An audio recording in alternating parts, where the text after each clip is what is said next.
High বন্ধুরা, আমি এখন চুল কাটতে যাব। চুল কাটতে যাব। এদিকে তাকায় বলো, আমি এখন চুল কাটতে যাব। চুল কাটতে যাব। এই দেখো আমার চুল কত বড় বড় হয়ে গেছে। একদম বড় বড় হয়েছে। তাহলে কাটার পরে দেখবে তোমরা, হ্যাঁ কেমন হয়েছে। বাই। টাটা। আমরা এখন এসে পড়েছি চুল কাটার দোকানে। এই তো রনর চুল কাটা শুরু হয়েছে বন্ধুরা, দেখবা। তারপর চুল কাটার পরে রনকে কেমন লাগে তোমাদেরকে দেখাবো অবশ্যই।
এই দেখো বন্ধুরা, এই দেখো বন্ধুরা, কত সুন্দর লাগছে। এখন রওনাকে কত সুন্দর লাগছে। রওনা দিকে ঘুরে একটু, এই যে কি সুন্দর স্টাইল করা ওইদিকে হয়েছে। ঘুরে একটু, রওনা একটু ওদিকে ঘুরে দেখাও। এদিকে ঘুরে।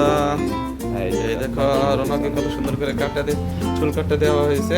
তোমরা বাহ, কমেন্ট করে বলো রওনার চুল কাটা কেমন হলো। সুন্দর। সবাই সবাই ভালো থাকো আর সাবস্ক্রাইব করো, লাইক করো।